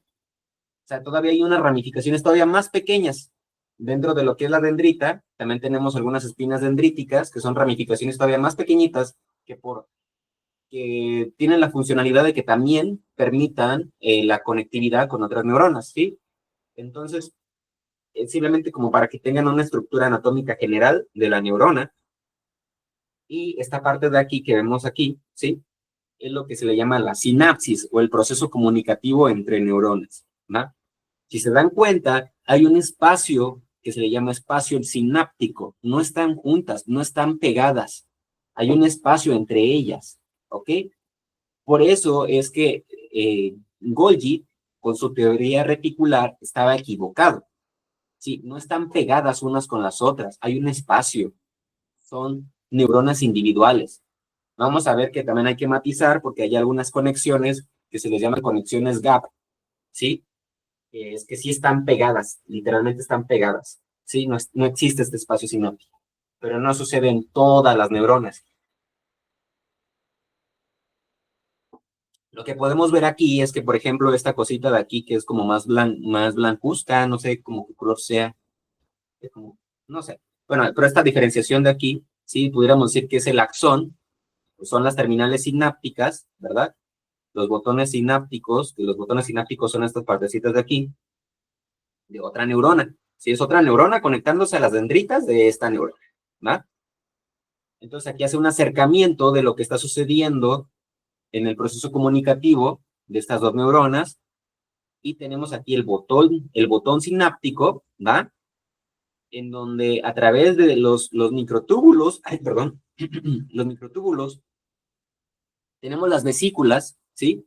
Estas pequeñas vesículas que están almacenando diferentes tipos de sustancias químicas. Esas sustancias químicas, posteriormente, serán liberadas en el espacio sináptico y es en ese espacio sináptico en donde en la otra neurona, ¿sí? En la neurona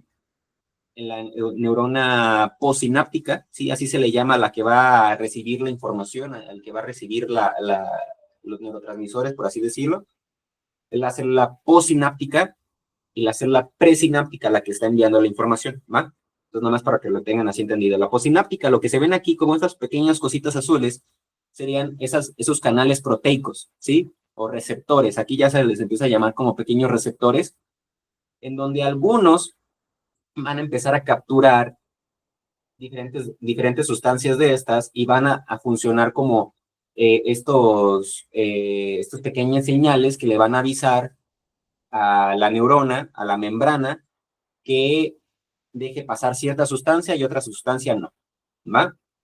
Entonces, esos receptores son especializados, ¿sí? Como lo que veíamos con el tema de las proteínas, ¿sí? Son esos canales proteicos que están especializados, ¿va? ¿Qué quiere decir especializados? Que pues dejan entrar ciertas sustancias y otras sustancias pues no las dejan entrar, ¿va? Vamos a ver otra imagen, perdón. Aquí se ve, ahora sí se ve más limpiecito, ahí sí se ven las letras, ¿verdad? Entonces tenemos el soma, el núcleo, ¿verdad? Obviamente aquí también se tendría que ver todos los demás organelos que son comunes en cualquier célula eucariota animal, ¿verdad? Tenemos las dendritas. Dentro de las dendritas también hay espinas dendríticas, que son todavía ramificaciones todavía más chiquititas, ¿verdad? Tenemos el cono axónico, ¿verdad? Y del cono axónico se empieza a desprender el axón. Dentro del axón, pues hay microfilamentos, microtúbulos. Dentro de esos microtúbulos se empiezan a transmitir, pues se empiezan a enviar todas las sustancias químicas, ¿verdad? Que ya fueron procesadas, sintetizadas dentro del soma. Y por fuera del axón tenemos rodeando a la mielina, que ayuda a la facilitación, de que, el mensaje sea enviado todavía más rápido, pero si se fijan, como ya les decía, no está envuelto por completo, tiene que tener estos pequeños espacios que se le llama nódulos de Ranvier, ¿va? Todo esto lo vamos a profundizar más cuando veamos los potenciales de acción, ¿va? En la tercera clase. La mielina, ¿cómo se construye la mielina? Eso también es importante. La mielina se va a construir a partir de otras células que tenemos también en nuestro cerebro y en nuestro cuerpo, que son como que pequeños trabajadores que le están ayudando a las neuronas, ¿verdad? Esos trabajadores también los vamos a ver en la tercera clase. Son las células glía, ¿sí? Glía, si mal no recuerdo, el concepto viene desde un aspecto de pegamento. Son células que hay diferentes tipos que ayudan a la estructura y al mantenimiento general, por así decirlo, de todo nuestro encéfalo, de todo nuestro cerebro.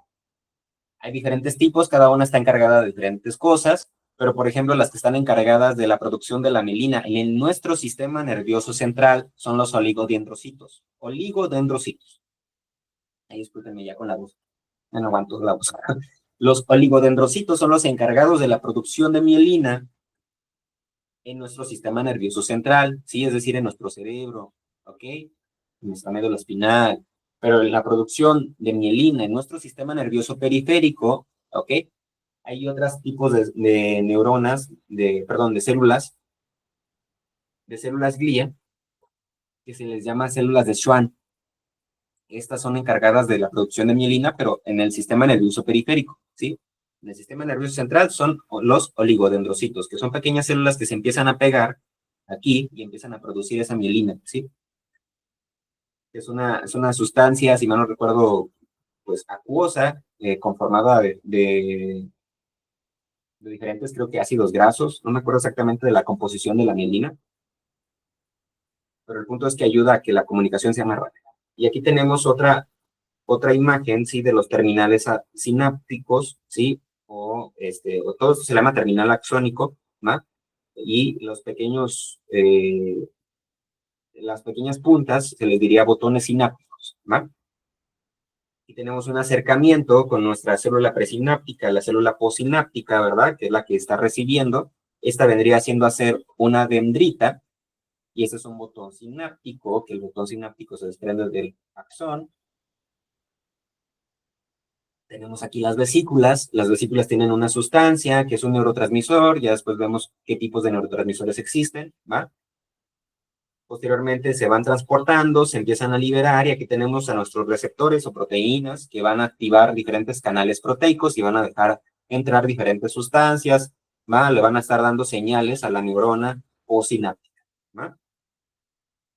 ¿Dudas? ¿Todo bien? ¿Sí? No veo respuesta, entonces me imagino que sí. Sí, todo bien. Bueno, aquí hay es una explicación que básicamente ya di, ¿no? La mielina se forma a través de un proceso llamado mielinización, que era lo que ya les decía, donde las células especializadas, los oligodendrocitos dentro del sistema nervioso central y las células de Schwann en el sistema nervioso periférico, envuelven los axones de las neuronas con múltiples capas de sustancias ricas en lípidos y proteínas. Bueno, aquí ya te está diciendo de qué es la sustancia de la mielina. Y este revestimiento, la vaina de mielina, actúa como un aislante eléctrico, permitiendo que los impulsos nerviosos viajen de manera más rápida y eficiente. Básicamente lo que ya les estaba comentando. A esto se le une que los nódulos de Ranvier también ayuden que esa comunicación sea todavía más rápida, ¿va? Hay diferentes clasificaciones de neuronas, ¿va? Podemos clasificarla por su estructura o morfología, sí, que es por su forma. Tenemos células, perdón, neuronas multipolares que se caracterizan por tener un solo axón y múltiples dendritas, que son las más comunes que vemos. Por ejemplo, la que tenemos acá, multipolar, ¿va? Tenemos nuestro soma, las dendritas, nuestro cono axónico, se desprende el axón, tenemos la terminal sináptica con sus botones sinápticos, ¿verdad? Eso sería una multipolar, ¿sí? Entonces, un solo axón y múltiples dendritas, ¿va? Las neuronas bipolares poseen un axón y una dendrita, ¿va? Entonces, bipolar puede ser esto, ¿sí? Una célula bipolar puede tener un solo axón y una sola dendrita, ¿va? Tenemos neuronas unipolares o pseudounipolares, que algunos lo manejan como dos cosas diferentes, ¿sí? Pseudounipolares se refiere a que no es del todo unipolar, ¿va? Y unipolar se refiere a que solamente tiene una prolongación que se divide en dos ramas, una hacia el sistema nervioso central y otra hacia la periferia, ¿va? Aquí ponen algunos ejemplos, ¿no? Por ejemplo, las multipolares se puede ver en las neuronas motoras de la médula espinal, ¿sí? En las neuronas bipolares pueden ser las neuronas de la retina y el ganglio vestibular, ¿sí? El ganglio vestibular es con respecto al oído. o vestíbulo coclear. Las neuronas unipolares pueden ser las neuronas de los ganglios raquídeos de la sensibilidad corporal, ¿sí? Eran los que les decía que desde la periferia hasta nuestro sistema nervioso central, etcétera, ¿no? Las neuronas anaxónicas no tienen un axón definido, ¿va? Ahorita les voy a poner una imagen. Y tienen un procesamiento local en circuitos pequeños y pueden ser algunas interneuronas, que es otra clasificación de las mismas. Ahorita les voy a enseñar eso. Ahora aquí tenemos más imágenes, ¿no? Las que ya les mencionaba, la multipolar, pseudo-unipolar, ¿va? Bipolar, ¿ok? Una sola dendrita, un solo axón, unipolar, ¿sí? No tiene nada de dendritas, ¿sí? Es nada más el puro axón, una sola prolongación, ¿de acuerdo? Y esta podría ser la anaxónica, ¿va? No tiene un axón bien definido, ¿sí?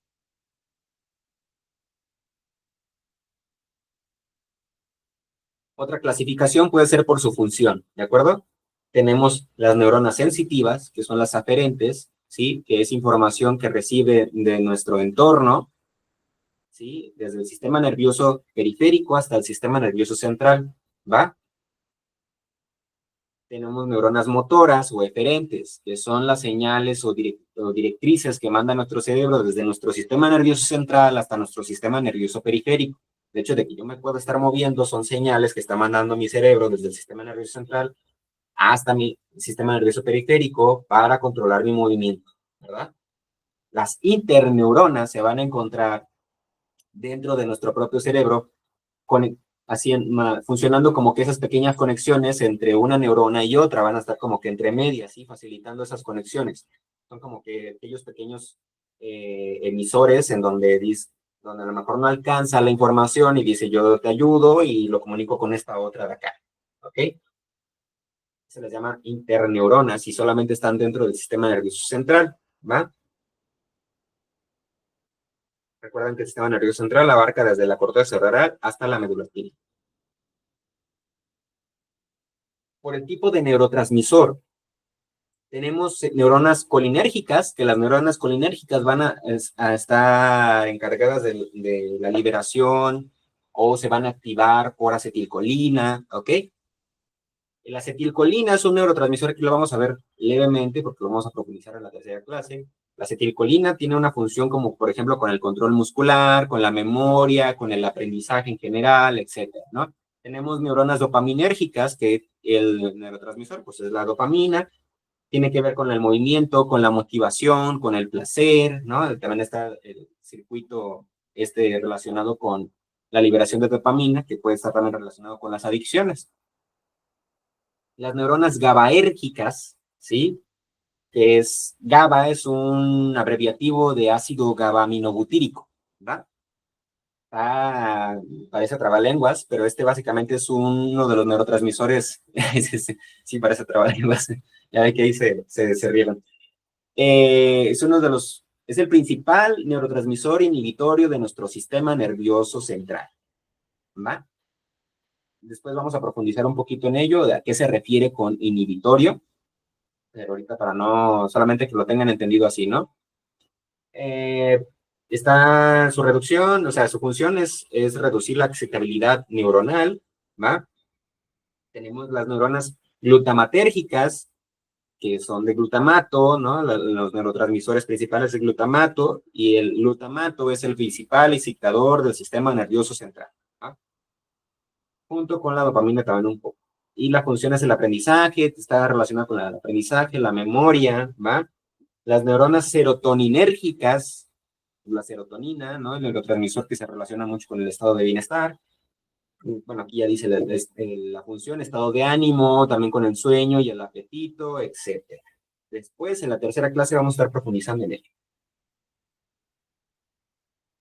Y de hecho, hay muchos neurotransmisores, y también hay clasificaciones de ellos, que es un no acabar, ¿no? También tenemos los opioides, o sea, que son algunas sustancias más, de una molécula un poquito más diferentes, si no recuerdo, son un poquito más pequeñas, que tienen como que efectos más analgésicos y demás, ¿no? O sea, hay un montón de sustancias químicas que no necesariamente son neurotransmisores, ¿sí? Algunas pueden ser hormonas y demás, pero tienen funcionalidad como de un neurotransmisor, etc. Para no profundizar en ello. Ahora vamos con la introducción a la epigenética. Ya este es el último tema, ¿de acuerdo? ¿Tienen dudas con el tema de la neurona? Son generalidades anatómicas, un poco de su función, ¿sí? ¿Todo bien? Perfecto. Entonces ahora sí vamos a pasar con nuestro último tema, que es la epigenética. Vamos a leer primero el concepto, ¿no? Es un estudio de los cambios, ¿sí? Yo diría que es una rama específica de la ciencia, es una rama que funciona así por sí misma, ¿sí? La epigenética, pero estudia los cambios que activan o inactivan los genes sin cambiar la secuencia del ADN a causa de la edad y la exposición a factores ambientales, alimentación, ejercicio, medicamentos y sustancias químicas. Estos cambios modifican el riesgo de enfermedades y avances y a veces pasan de padres a hijos. Entonces, este tema es bastante complicado. De hecho, es mucho sobre entender sobre las bases nucleotídicas, que son las que tenemos de este lado, como la guanina, la citosina, la adenina, la timina, ¿sí? Que en base a estas combinaciones, pues hacen la composición del ADN, ¿no? Que es, les digo, son temas bastante complicadillos, pero también es importante ahorita definir, pues, qué es un gen, ¿no? El gen es una unidad funcional y física de la herencia que pasa de padres a hijos. Los genes son segmentos de ADN como el que podemos ver aquí, ¿no? Tenemos aquí nuestro ADN con los diferentes alelos, ¿verdad? Perdón, las diferentes hélices del ADN, ¿no? Cómo se va estructurando, cómo se va doblando, con las bases nucleotídicas entre medias, ¿sí? En las diferentes combinaciones. Y un segmento de es a lo que se le llama un gen, ¿va? Va a tener diferentes El gen va a tener diferentes prescripciones o información genética que va a disponer cómo a lo mejor tú te constituyes, cómo te ves, ¿sí? O pudiéramos estar hablando de algunos genes recesivos o genes dominantes, ¿no? ¿Cuáles son los que se van a ver? ¿Cuáles son los que a lo mejor se pueden manifestar en función a si encuentran, digamos que con otra pareja, con otra persona, encuentra otro gen similar y empieza a pasar un gen dominante, se empieza a manifestar, etcétera, ¿no? Eh, Vamos a pasar a la siguiente. Les digo, o sea, la epigenética es este estudio en donde nos habla de cómo los genes pueden funcionar como una especie de interruptores y que no son inalterables. Sí, anteriormente se creía que nuestra genética era completamente estática, era inalterable, tú naces con tu genética, etcétera, inmutable. Pero a través de diferentes estudios, por ejemplo, este es uno de los más famosos y más sonados, como el estudio de la hambruna holandesa, se dieron cuenta que la interacción que tiene tu información genética con el medio ambiente puede afectar la expresión de algunos de estos genes, ¿sí? Es decir, que posiblemente alteres alguna base de la expresión fenotípica, ahorita vamos a ver qué es el fenotipo, y esta se pueda manifestar tanto en ti o en una posible herencia a futuro, ¿verdad? Pues como una a futuro. Tú alteras la expresión fenotípica, tienes hijos y de repente eso que se alteró se manifiesta en ellos. ¿Okay? Les voy a leer un poquito este ejemplo. Es un tema bastante complicado que nosotros lo vemos muy someramente con la intención de que nosotros tengamos una visión más holística de cómo se compone la salud, ¿sí? Que se ve influenciada por nuestro medio ambiente. Esto tiene la intención de sensibilizar y tener como que buenos hábitos, ¿va? Y sobre todo actitudes y acciones más preventivas, ¿sí? Para cuidarnos. Porque si tú estás fumando a lo mejor y tienes malos hábitos de alimentarte mal o lo que sea, todo eso que estás consumiendo, ese humo que estás inhalando del cigarro, eso que estás consumiendo en cuestión de comida chatarra, lo que sea, está alterando ciertas estructuras fenotípicas, ¿va? Que es tu base informativa de tus genes están interactuando con eso que tú estás haciendo y posteriormente puedes desarrollar algunas enfermedades y esas enfermedades pudiera hacer que se pudieran transmitir a posibles futuras generaciones, ¿no? Este estudio de la hambruna holandesa se radica en el contexto de la Segunda Guerra Mundial, si mal no recuerdo, en donde en los Países Bajos diferentes personas se expusieron a la hambruna, ¿ok? Igual se los leo. El estudio de la hambruna holandesa de 1944-1945, también conocida como el invierno del hambre, se centra en las consecuencias a largo plazo de la desnutrición severa en el útero durante la Segunda Guerra Mundial, especialmente en el desarrollo y la salud posterior de las personas expuestas a la hambruna durante el embarazo. Esto mostró que hijos de madres expuestas a hambre tenían mayor riesgo de obesidad y diabetes, vinculado a menor metilación del gen IGF-2.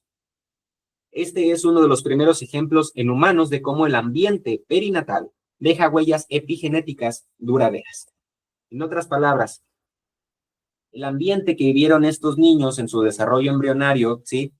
Que directamente ellos lo estaban viviendo de forma indirecta, por así decirlo, a través de las circunstancias y del contexto, ¿sí? De la falta de comida y demás, del estrés que se sometían las madres, etcétera, las mujeres de aquel entonces, en aquel contexto, tuvo repercusiones en la salud posterior de esos niños, en donde generaciones que fueron desprendiéndose de cada uno de esas personas afectadas presentaban estas mismas enfermedades de diabetes y obesidad. ¿Ok? Eso es lo interesante, ¿sí? De la epigenética. En otras palabras, nos habla de que nuestra información genética puede verse influenciada y modificada en gran medida por las condiciones ambientales, ¿sí? Por cosas que están en nuestro poder y por otras que no. Bien pudiera ser también por el tema de la contaminación en el aire, ¿va?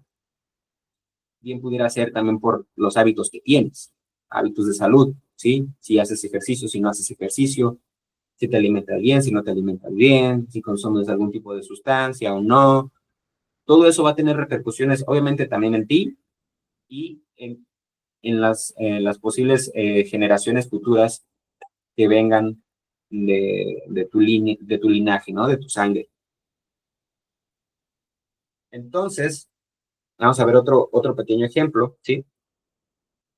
Hablando de genotipo y fenotipo, ¿sí? Una maestra nos decía sobre que fenotipos vemos, genotipos no sabemos. Creo que sí era así, ¿verdad? Fenotipos vemos, genotipos no sabemos. El fenotipo se refiere a esta expresión, ¿sí? A esta expresión, lo que sí podemos ver, y el genotipo es aquello que no podemos ver, ¿no? Esa información genética. Igual lo leo, es el genotipo, es la composición genética de un organismo, mientras que el fenotipo son las características observables resultantes de la interacción entre el genotipo y el ambiente, que era lo que ya les decía, ¿ok? En resumen, el genotipo es la información genética y el fenotipo es cómo se expresa esa información. Por eso, fenotipos vemos, genotipos no sabemos, ¿va? Aquí hay otro ejemplo acerca de cómo esto puede interactuar con este estudio, esta rama de la epigenética. Menciona que la epigenética actúa como un interruptor que decide qué genes se activan o silencian, influyendo directamente en el fenotipo. El fenotipo, acuérdense, es la expresión de cómo tu genotipo interactúa con el ambiente, ¿no? Ejemplo, gemelos idénticos, con un mismo genotipo, pero distinto fenotipo. Es decir, tienen secuencias de ADN idénticas, pero con el tiempo desarrollan diferencias. Ejemplo, uno sufre obesidad y el otro no, ¿no? La causa, exposiciones ambientales. Puede ser la dieta, puede ser el estrés, generan marcas epigenéticas distintas que activan o silencian genes clave. ¿Ok? Tengo otro ejemplo más como particular conmigo, que lo manejo con cierto cuidado, también ustedes escúchenlo con cierto cuidado, porque pues obviamente no me he hecho ningún tipo de estudio como estar 100% seguro, ¿verdad? Simplemente tuve la experiencia y dije, ya no lo voy a volver a hacer. Por ejemplo, mi padre es alérgico a los camarones, ¿no? Entonces,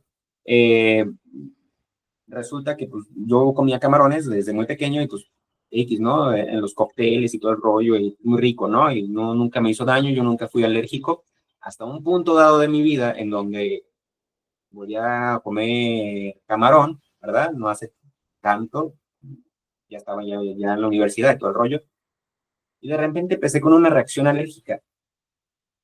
Y digo, no sé si fue el camarón o no, pero pues yo siento que sí, ¿sí? Lo más seguro es que sí, y ya no me volví a arriesgar. Empecé a tener esta reacción alérgica al camarón y dije, ah, caray, ¿por qué? ¿No? Y ya luego me acordé de este tema sobre la epigenética, sobre cómo a veces pueden ser como que ciertos interruptores y cómo en tu interacción con tu entorno, ¿no? Puede ser que se terminen activando ciertos genes y decir que, ay, pues ahora soy alérgico también a los camarones, ¿va? Entonces, pues, solamente para que lo tengan también en cuenta, que estos aspectos pueden ser que se le llame, o nosotros los llamamos en psicología como que puedes estar predispuesto a, ¿sí? Podríamos estar predispuestos a. Y algunos factores de riesgo, como tus hábitos, la contaminación, etcétera, pueden llegar a fungir como algunos activadores de este pequeño interruptor, ¿sí? Para que empieces a desarrollar esa predisposición y ahora sí ya valió, ¿no? Ya eres alérgico, ¿no? Es muy difícil establecer cómo funciona esto porque siempre depende de muchos factores, ¿no? Y a lo mejor establecer qué factor específico es el que alteró o el que activó algo, pues es muy difícil de establecerlo. Nosotros nos sirve más que nada entenderlo como que un aspecto más preventivo, ¿ok? Yo imagino que obviamente deben de haber algunos especialistas en ese sentido y a lo mejor sí te pueden hacer algunos estudios y te pueden arrojar información más específica, etcétera, ¿no? Pero nosotros, pues, conceptualizarlo como algo en donde obviamente nuestra interacción con nuestro ambiente también afecta a la expresión de nuestros genes, ¿sí? El que desarrollemos a lo mejor o no una enfermedad y que esto pueda ser o puede llegar a ser heredable, ¿verdad? Entonces, o para que tengan mucho cuidado también con sus hábitos, ¿sí? Entonces, me gustó como, no me acuerdo en qué saqué esta frase, la que está en rojo, pero me gustó mucho. Luego, si me acuerdo la fuente de información, también se las paso. Pero me gustó mucho cómo lo manejó, ¿no? Es como si la genética clásica, ¿sí? La mendeliana, fuera en un texto fuera el texto de un libro y la epigenética es el subrayado y las notas que determinan qué partes se van a leer, ¿ok? Me gustó mucho esa analogía con un libro y el cómo vas tú subrayando, ¿no? Digamos que a lo mejor tú eres el que está subrayando y tú eres el medio ambiente que está interactuando con el genotipo, ¿no? Con la información genética. Y aquí puse otra vez como que una definiciones más específicas, ¿no? El genotipo, pues es el código genético, son los genes más los alelos, el fenotipo es lo que se ve, es el resultado de tu genotipo con la interacción del medio ambiente. Otra cosa es muy diferente, también son los genes dominantes, los recesivos, ¿no? Que es como los alelos interactúan para definir un fenotipo, ¿sí? Y aquí hay un último dato interesante. Dice y menciona que en las abejas, la dieta, que es la jalea real, activa epigenéticamente genes recesivos que convierten una larva cualquiera en reina, demostrando cómo el ambiente puede sobreescribir la genética. En este caso, ese factor ambiental es la dieta, la jalea real. Entonces, en su genotipo, estas abejas tienen diferentes interruptores, ¿no? Que están predispuestos a que con el consumo de la jalea posteriormente se puedan convertir de una larva en una reina, ¿de acuerdo? Y esto es como a lo que se refiere en el aspecto de cómo afecta el fenotipo, o sea, la expresión, y cómo se va a desarrollar, lo que se va a ver. Y pues lo mismo de como que un pequeño interruptor que se puede prender o apagar en base a tu interacción del fenotipo con el medio ambiente, ¿de acuerdo? Es un tema bastante interesante, algo complicado de entender. Yo no lo termino inclusive de entender por completo. O sea, yo tengo una concepción de lo que a mí me enseñaron un poco y un poquito más de lo que leí para darles a ustedes este concepto, ¿no? Pues espero haber sido un poquito claro. Y finalmente, pues esto fue todo por el día de hoy, la clase. Ya en la segunda sesión ¿va? Vamos a ver estos temas de aquí, ¿de acuerdo? Vamos a ver sobre la filogenia y la ontogenia, las generalidades del desarrollo encefálico y generalidades anatómicas, en donde vamos a profundizar principalmente en esta parte de aquí, ¿sí? Las generalidades anatómicas, donde vamos a ver cómo se compone nuestro cerebro en dos hemisferios, en los diferentes lóbulos, en diferentes partes, ¿sí? Si tenemos los tálamos, los ventrículos, qué es lo que hay, ¿ok? Etcétera, ¿va?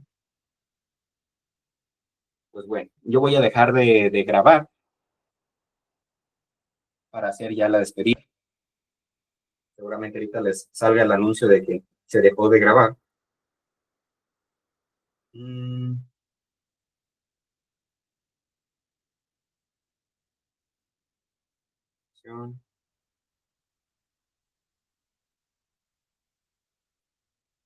y detener grabación.